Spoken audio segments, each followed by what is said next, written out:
Welcome to Empowered to Grow, the podcast. I am your host, Hanan Basha, the business doctor. Following our conversations with empowered women who woke up one day and consciously claimed, I am more than enough, I am worthy, I am empowered to grow. And along their empowering journey towards realizing their own potential and their quest for growth, they became a beacon of hope and guidance for others. May you also find your inner power to grow.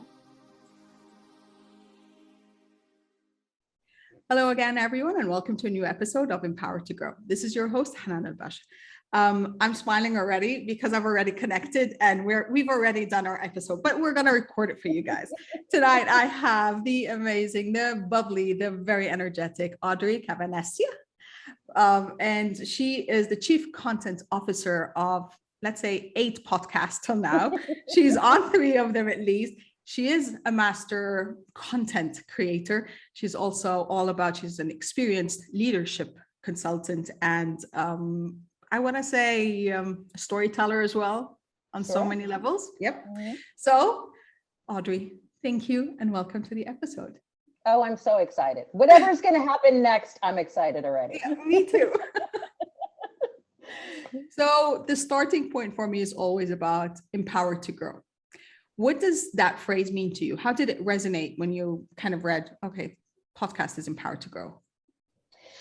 You know, it's interesting because that in terms of resonating with me, had I been in my 20s or my 30s, maybe even the beginning of my 40s, I would have had completely different answers at any point there. Just sitting now, not only at this point in time in my age, in this point in time in history, with everything that we're all experiencing, it to me, it truly is about being true to yourself, listening to the subtleties.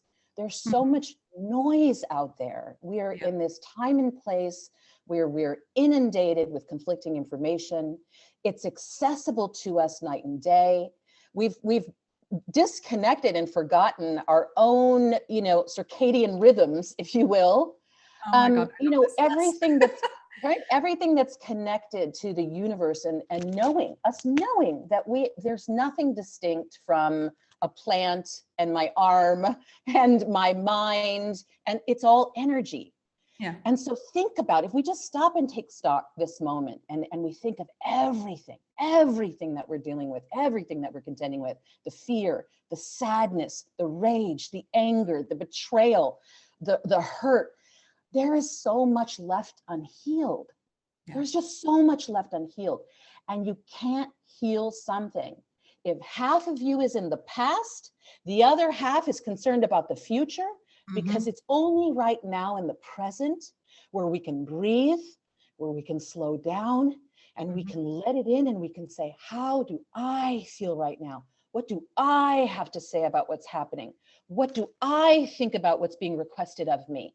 And this is something that for all of us, women, non-binary, whatever you represent in our ecosystem of community, for what you are here to contribute, it is the most important time in history that we can now actively do that. So when I think of empower and grow in the same sentence, this is all that my mind is on. That's absolutely it.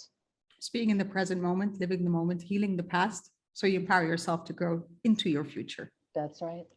Absolutely love that. Talk about a very completely different perspective on the statement. I love this. Because every time I ask the question, it is amazing because of your life experience, because of your kind of singular worldview lens of whatever you've gone through. You can not manipulate it. You can understand it in a completely different way. And that is the amazing part. Okay, now from that perspective, you are empowered to grow and you are empowering others through everything that you do. Can you tell us a bit more about your story, please? Yes, my whole story or my present story? Whatever you want. Whatever you can share.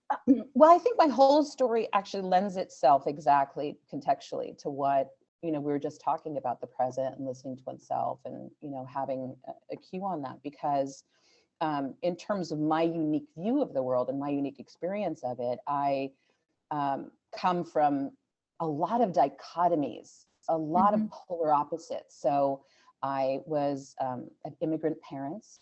So I was first generation American, and that lends itself to a whole world of not having a sense of belonging and finding Totally ways. relate. Yes. And then my mother is white, blonde hair, blue eyes. And my dad is dark, kinky hair. And we're fellow curly sisters here, right? And so where do I fit in? And it's in a lot of cultures, and I'm sure you understand because you have that international touch point, right?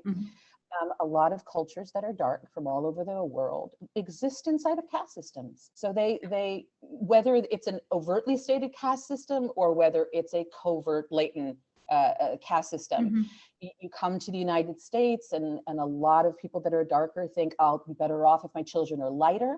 They'll be better off if they don't have our accent. We'd be better off if we distance ourselves. Not all cultures. I'm not, laying it on everybody, but for the ones like myself who experience that, it's very painful because as a child you look and you already don't belong because, your family is different. They eat different weird food. You go to school and your lunchbox, nobody wants to trade food with you because you got liverwurst sandwiches and lomo saltado and all kinds of weird. They're like, what is that? You don't have a Twinkie?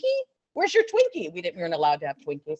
So, so those are all the things that you make communion with, that you connect with people by food, by language, by how you look, your acceptance, your hair, your eyes, your size. And all of those things were not right.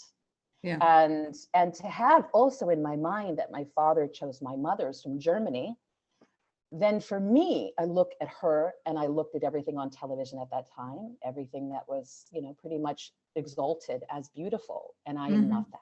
I am not that. Yeah. So that was a big part. So there was very early on with experiences that I had and just trauma that I experienced growing up with sometimes things where we have historic issues in our family that come long before our parents were ever born. Yep, the generational wounds. The generational wounds. I inherited those too. And I made a decision very early on that I would be strong, that no one would penetrate this veil. And so, you can already tell as a young girl, that's going to be a painful life, dear. If you've got a concrete wall between you and everyone else. And, it's interesting because the world rewards that strength in how we've designed, especially in the US. You get ahead and you're impenetrable, you don't show emotions, you go, you are workaholic, you work 10 times harder than people, you get rewarded. Meanwhile, you're slowly dying inside, or your voice is so muted, you forgot what it sounded like. So early on, I stepped into a choice of being in the entertainment business. I knew that's what I was going to do, and that's where my storyteller part comes in. And I did. I toured all over. I went to Los Angeles and was in the union and was on television. But I was introduced to a seminar on personal development. And when I went, I was blown away. I had never seen anything like that. I had never been introduced. It had elements of what I had been trained in the entertainment business, of captivating a crowd and pulling them all in and involving them at a common level. But it had something that wasn't there in entertainment. And that was each one of those people walked away with their lives transformed. And whatever that was, I was like, I want that. And I want part of that. Yep, that's it. All of that, right? And so I threw myself in, and it was, years and years. I mean, some of those people were like former Navy SEAL people. I was almost always the only woman. I mean, forget about woman of color, only woman. Yep. And I rose through the ranks because of that concrete wall that I had built. I could survive anything, not just survive, but excel. So I reached the top of my game. I was somebody who could lead to tens of thousands of people. I was somebody who could train other leaders. I was somebody who could go into corporations and transform corporations, multi-billion-dollar corporations. And I was somebody who could design inside of intellectual properties. I can go anywhere and design a methodology. So I was, kind of an interesting one of, you don't typically on a sports team get a star player who can also be a coach, or a coach who can also be a star player. So I was very unique in what I did. So people like Tony Robbins and all those, I worked with them. And then I hit this point, and these are the subtle places where I allowed that voice of mine to come through, and it served me so well. But I had another transition that happened, and that was where I started to see, what if I took the storytelling background that I had. And then I took this ability that I have fundamentally. To influence and positively impact. Yes, to positively impact people. The architecture of designing a movement and transmuting and alchemizing. What if I brought them together, given how things were going? And so I went to Lucasfilm, the studio in the San Francisco Bay Area, and I just tucked myself in there, and I wound up getting mentored for 2 years by George Lucas's producing partner. Wow. Okay. I learned everything about IP, about game, animation, films, international deals, the whole thing. And when I walked out, I didn't know what I was going to do with it. I didn't know what that would be, but I just, thought and listened to, and I opened up my own agency. Now in my 40s, opening up my own agency, not having a portfolio, not ever having had a client in this arena, feeling like a fool going door to door, talking to CEOs basically, and them going, "Oh yeah, your vision sounds amazing. Who's your clients?" No one, never, nothing. I have no website. Please sign up. Please give me lots of money in my hand. So, but 3 months of that, again, with that, that fierce strength that I had, 3 months of that, I landed the 7th richest person in the world. And I helped launch an island. And my concept or my thesis was that one of the missing elements that in a movement for people is context. That so many people go between, do I agree with that? Do I not agree with that? Do I like that? We live in a very binary world. It's designed that way. It's not that the world is like that. No. We designed it, humans designed it that way. And so I was coming at it from a non-binary ecosystem approach, from a contextual layer. So how I designed the marketing, how I did the videos, they weren't assets. They were all linked together in a common vision. My approach wasn't to build a business. It was to align from the very beginning, lots of other businesses, to say, how can we all feed off of one another and live and survive and grow with one another? So I had a radically different approach. Exactly. You've just disrupted the whole industry, actually a few industries, just saying. Yeah, exactly. So it started happening within here, this island that was just hemorrhaging financially, and the indigenous people not being able to have what they need, not being cared for and respected and honored, the land not being honored and respected for decades. And they couldn't ever turn it. A billionaire was already there. Murdoch had already owned it and had tried to just pour money in to turn it into a travel destination. Nothing worked. And after this approach and all the work that happened, within 4 years, it's one of the top destinations in the world to go to. It's won many awards. It's now, right up there with St. Bart's. And that billionaire opened up their portfolio. It was Larry Ellison of Oracle. He opened up his portfolio and said, okay, do this with a nonprofit and do this and do that. And after a period of time, he said, you know what you should do? You should go into biotech and biomed, because you have this ability to take the complex and make it very palatable and engaging, and again, storytelling, right? Yeah. And I said, great, and I did. And I wound up connecting with, not long after, a company that was launching in the clinical trial arena in the area to make democratizing the clinical trial process. Okay. And again, launched a startup with 2 people that had never been in the tech business. Yeah. And within 5 years, the company is now public. Wow. It's a mega company. And so, just projects like that, one after the other. And I wound up in Seattle out of a meditation that I had, because I'd never been to Seattle. I knew absolutely nobody in Seattle. Everybody that knew me, I was in Venice Beach for 16 years, said, what are you doing? You built your entire portfolio, all your relationships. Why are you going to Seattle? That's like taking 10 steps backwards. And I said, because there's just something in my mind and in my heart, I should be there. And I got up and I moved here, and 2 years later, I get introduced to Pete Carroll. I don't know anything about football or sports. I had no idea who he was, but here's the whole, how I got here. I had spent 2 years just going in and diving into words like hope and belief and love, instead of take charge, go get them, take yours, boss lady. Words that, nothing wrong with them. I just trafficked in them for many decades, right? And I wanted to nuance my experience of life. And so I sit with Pete on our first call, and he says to me, here's the thing I'm trying to do. I want to bring more love and caring into the world, into everything that they do. And I thought, my goodness, this is what I've been spending the last 2 years just trafficking in what I'm doing. And here's this man who's in the most cutthroat, hardcore, competitive sport in the world. And he's talking about love and caring people. Mhm. And I said, I'm in. Whatever this is, I'm in. And so we had a lot of conversations, his daughter, Jamie, Pete, and myself, and his wife. And we dove in and we decided to create a media company. And the cornerstone of the media company is where caring meets performance. That yes, we can grow things. Yes, we can build things.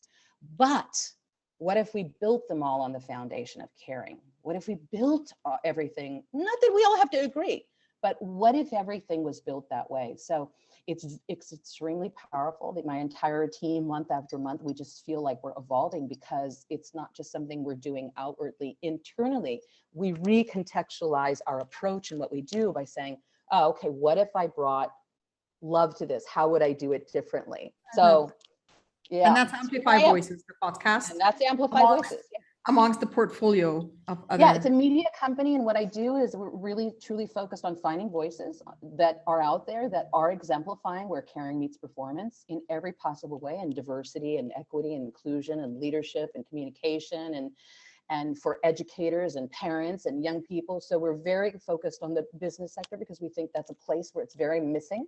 Mhm. And we're very focused on empowering the parent, educator, young person dynamic, because we feel that it's not two adults and a child or a young person. It's three collaborators, three human collaborators in a very essential time. So we're, just finding us at Amplify Voices, you could see just this whole range and all these different colors and types of people, and just all of our guests, all of our episodes, all of our hosts are more diverse than the other. And we just feel like that's a really great example of what we can be in the world. It is. Wow. I love that. And it's funny. That's why now I know why we connected so hard. Oh, great. Yeah. This is on a core level, the connection, because everything you said, I resonated with. From the overperforming, from the go, because there are more accolades and more certifications and more something to do, to the hang on a second, okay, there is a voice. It's very faint. I just don't know what it is and where it's stemming from, to discovering self-development and excuse me, and opening up my heart and my mind to be coachable and to understand that there's a lot more. And this has changed the trajectory of my life. And this has been the past 4 years, 4 and a bit for me as well. And it was like, oh my God, I can't wait to positively impact other people's lives. And coming from this place of abundance of, I've got so much love. I've got so much empathy. I've got knowledge. I've got the experience. I've got all this, and I just can't wait to share it. And I think this is where the narrative changes for everyone. And this is where the generational traumas start kind of getting interrupted, when we start saying, hang on a second, there is more that we can do on a personal level. And that kind of creates that ripple impact effect. Yes, absolutely. Yep. So from that perspective, in this full-on journey that I love, what advice would you go back and tell your 19-year-old self? Oh my goodness. Be patient. Ooh, okay. Be patient. It all works out. I think that's again, that coming from that place of like, oh, you got to say yes to this, because what if you miss the fear of missing out, and I've got to do this, and I got to be better than I got to look like this. This isn't it. That's it. And that's it. All of that is, there's no real power in who I was and what my contribution was and my unique purpose, just as I'm speaking to myself, but in terms of I'm really speaking to everybody. It's like the examination of when you walk in the room, what exists that didn't exist when you were not there. So therefore, that's your service, that's your contribution. And so much of us like, oh, I'm not going to say anything right now because I'm not enough, or it's not smart enough, or it's not, I think women so much so deal with imposter syndrome. And to me, imposter syndrome is just fundamentally not honoring yourself. And so if you keep doing that, there's these little micro betrayals. When your voice says, let's say this, and when you shut it down, you're betraying the beauty of you. You're betraying the thing that makes you great. And I know it's scary because that's the way they set it up. They set it up so that we would be scared of our own voice. Yep. So the minute that we are also suppressing that, that's the betrayal. And it's the ultimate betrayal, because no one can betray you like yourself. That's the real pain. So I just think looking at that 19-year-old and just saying, everything you have right now, that's all you need. That's all That's you need. all you need. That what you have, all the what people call baggage and all the beauty and all that, that's perfect. That's exactly what you need for your journey. So you don't have to look any place else, and you can just, go through the process and experience wherever the journey takes you. And that would have been a radically different life had somebody said that. Yeah. And so that's why it's been so important for me now to, have that 19-year-old be able to hear it on this podcast and be able to say, oh, okay, someone on that other side of the journey is giving me a heads up. Hey, follow the roadmap of yourself. It's good. You'll make it. Okay, good. Got it. But that's the point is when had we embraced all of what we are, all of us, then we would have, because I'm resonating in my own story, I would have showed up in a completely different light, in a completely different context. That being said, I'm happy that I'm kind of falling into who I am and to the core and listening to who I am, going against the tide and against the norms and against the societal conditioning.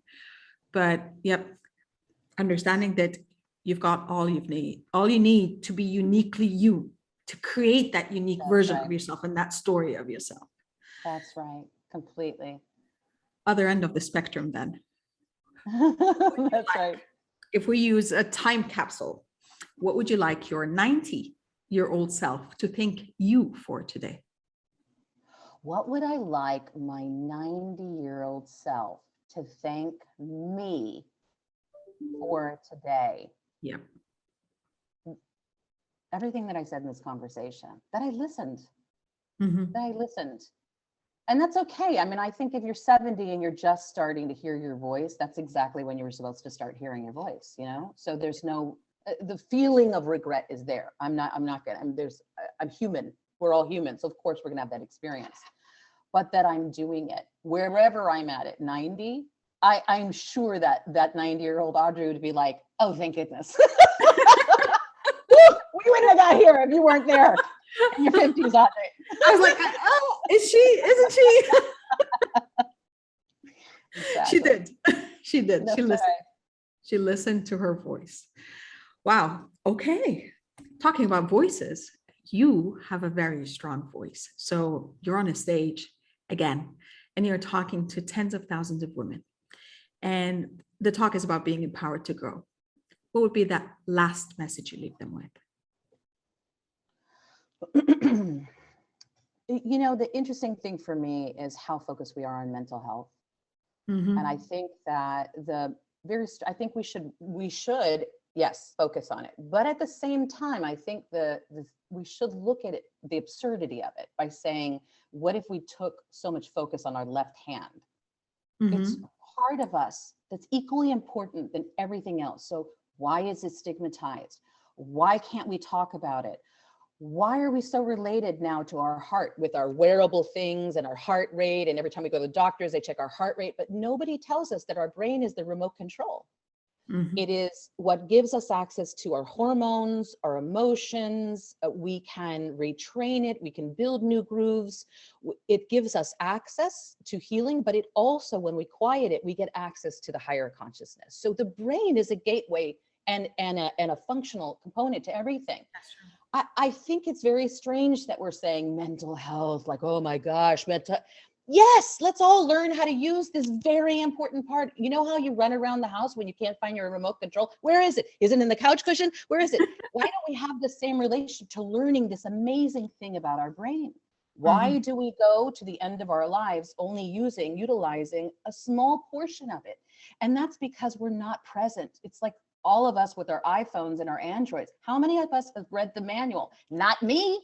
I'll tell you that much. That thing costs $1,100, and I only know how to go text, whatever the basic function. Instagram apps, I know it does amazing things. I just have not read the manual, and I think that's the same thing. And based on the distinctions of our hormones and how we come in here and how we're built, we all receive information different.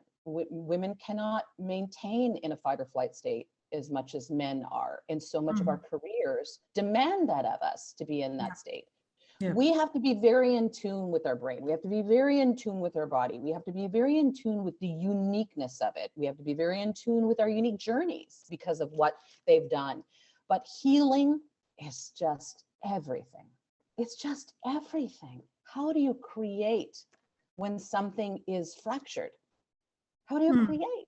You know, everybody understands that, to say, oh, if you're going to paint on that wall, you've got to, you know, if you're going to add another room in your house, you got to make sure the foundation is stable. Everybody gets that in every other context, except for us, the most important thing, this one place we're inhabiting for the time period that we're inhabiting. So if healing, you know, healing is such a, it's probably 60% of every single one of my days that I'm alive now. Where am I healing? How am I healing? What am I healing? Where did that reaction come from? Why am I being defensive right now? Being in tune with my team, with people I talk, you know, talking to people and going, oh, I think if we're just very calm right now, that would be very powerful. You know, just everything about the focus is healing, because it's, I can't say probably at any point I am healed, because I'm not separate from anything else until we're this world, this nation, our land, until that's healed, until all of these centuries of pain and betrayal and control have released their grip on us and we're able to heal. We're not truly universally in a state of innovation. But every moment, this conversation sends an energy out. It's a little beacon. Right. And all of these conversations that are happening around the world are collectively building something. And so it's so important that I not look over one single day as an opportunity to heal, because that goes back to that 19-year-old somewhere else in the world, that this conversation and that butterfly on your arm and flapping of the wings, this sends a ripple all the way to that 19-year-old curly-haired girl who thinks she's ugly because she doesn't belong and is inundated by social media images. And if she can just get a sense of this one thing that's occurring in the world, she can say, you know what, I am enough. I'm more than enough. I'm perfect. Whoa. I absolutely love this. And I definitely resonating with everything you just shared, and definitely realized, and I think I was sharing this with you earlier, it's the moment I started saying, hang on a second, my control center, I need to nurture that. I need to kind of revamp what's happening in there. I need to change the narrative in my head. I need to understand, actually identify the voices at the back of my head. And one of the main ones, which I hadn't realized, but it was like pecking at me for 40 years, was, who do you think you are? And that is exactly because of what you shared, the part about I don't belong. As an Egyptian, I was born and raised in Kuwait. So I was a third culture kid from day one. And Kuwait in the Middle East is a very multicultural society, which is amazing to grow up in that way. But again, the question was, who am I and how do I belong? And going back home, I'm kind of felt like a foreigner in my own home country and then back again. And it's all those kind of things where I had to stop. I had to literally time out everything and just say, hang on a second, let me tune in, let me listen, and let me understand that if I don't heal, the healing of my body, understanding now why my body reacts in a certain way, the fight or flight that's always activated, my sympathetic nervous system, parasympathetic, all of this, understanding all of this made me literally just respect and appreciate everything I've been through, understanding that my journey is just the way it was meant to be, but understanding that now it's my responsibility to take care of me. Yeah, absolutely. Absolutely. And what an amazing place, you know, imagine collectively in all of our events with all of our businesses, if that's the conversation contextually that we're housed in, you can already get, when I talk about that wall that I built to survive, there's nothing to survive. No. When you get healing and when you get what you just said, and as a practice, because I think that's like, it's not, you know, something descends upon you and like, da, da, da, I'm healed, I'm done. Let me live the rest of my life. Good thing. No, it's healing only takes place in the present. Your access to healing is only in the present. Even if you're going back in history to examine, it's only this moment that you can quietly say, you know, put your hand over your heart and say, okay, I feel, you know, I'm just like anxious right now. I'm so upset right now. Put your hand over your heart and say, what do you need? what do you need me to acknowledge? What do you need to feel right now? And just talk to yourself and get that sense of self. I think that's so important, because imagine if we were, not even all of us, because when you transform something, it only requires a critical mass, and people forget that a critical mass is almost like a fourth of anything. If that critical mass builds, there's an energy and a momentum that starts to ripple over, and it changes the landscape. It shifts the context, which is why now we're in a very significant paradigm shift in history because of critical mass, right? Yeah. And so when you think about that, and you think about, my gosh, imagine being in business and working and having people that are having this conversation. That's so powerful. And I think that's the thing to get present to. Find people that are having a common conversation. Find people that are in the healing dynamic, and still understand that while healing, you can not only produce extraordinary results and build big things and imagine and create and manifest all the things that you want, but I would say, in fact, whatever you're going to manifest from that place is far more sustainable and scalable. Because what we're seeing right now with the big resignation, with all of the racial just hatred, and all of people that went through, especially those of us that are of color who went, well, actually not everybody, who went through where all of a sudden you found out your friend was racist and you didn't know your friend was racist, and all you found out this person loved, and you're like, what? Everything was dug up. Yep. Yeah, it's like, I don't even know you. Who are you? And it's all of those things that people were incensed, all that fear and control. Again, on that foundation, that shaky foundation that we built this on, what we found was all of this power and control is a shortcut to results, which is why even people who build the biggest things are not fulfilled. Yeah. But you can have, small things in life. You could be a minimalist. You could have mansions, whatever you want. You want those things. But if you're healing, you never identify that means anything. They're just things to create, like a painting on the wall that you drew, or some picture that your kid did that you put on the refrigerator. It's no different. You could love it and you can love having it there, but it doesn't define your life. Yeah. It's just something that you love, that's creative. So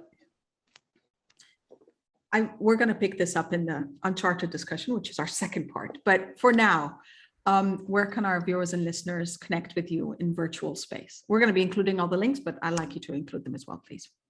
Okay, fabulous. So I think the best possible place is just to go to the website. We contain everything on there, because we turn the episodes into show notes and videos and audios. And so you really get the collection of all of them. And we're also on all of the platforms. And we're also now going into e-learning so that businesses can get access to it with their employees through Open Sesame. So if you just go to www.amplifyvoices.io, all of the information is there in terms of the websites. But if you just go to Spotify, Apple, iHeartRadio, anywhere that you want to go, you'll find, and you put in Amplify Voices, it'll give you direct access to mine. But we have podcasts like My Belonging and Leadership. I have a live stream podcast that then goes out into, you can listen to it anytime after the live stream, which is called 1-800-Leadership for, immediate things to really take on. We have a podcast called Black Girl Burnout, because the uniqueness of Black women, Indigenous women, all that are what they go through on top of all the stress that's already there.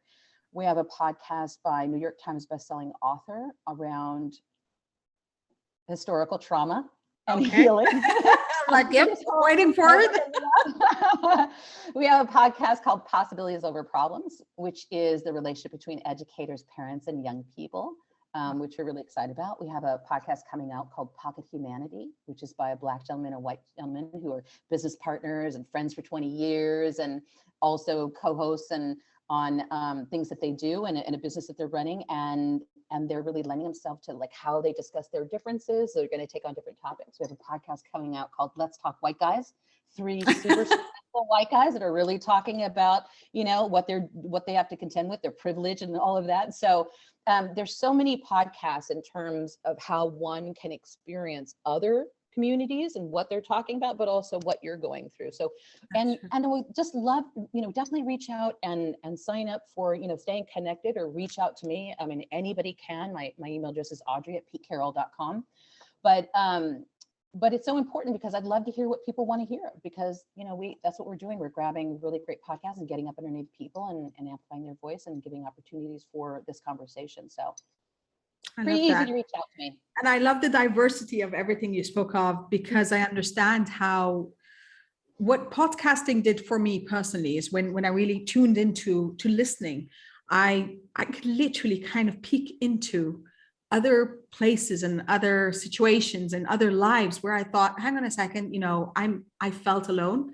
And this is where I felt included in these conversations. And I think this is something that you are physically doing, literally doing, is the inclusion of the conversations and the topics that could have been taboo a few years ago. Had we been speaking about them, and we're like, people cringe about this, but now, like, it's amazing how we've opened up to at least start having the conversation, the uncomfortable conversations. Yeah, absolutely. I love this. Audrey, thank you so much. I am like buzzing inside just because this has really moved me in so many ways. I resonated so much with everything you said. Thank you. And I know we're going to continue our conversation, but thank you for joining us. This has been one of those conversations where you're encouraged to look inward, to understand that you have everything within you, to understand that the power and the ability to transform your life is in your hands, is in your mind, is in your body. You don't need anything outside of you. And once you are healing, I won't say healed, because we know we never do completely heal. Once you're healing and once you're empowered to grow from the present, addressing your past, but from the present, moving forth to be empowered to grow into your future, amazing things are opening up for you. As always, I wish you love, abundance, and prosperity, and I'll see you next time. Bye for now. Thank you for listening to the Empowered to Grow podcast. For further engagement with a tribe of empowered women, join my Facebook group, Empowered to Grow, or visit my website, www.hananelbasha.com. I'll catch you on the next episode.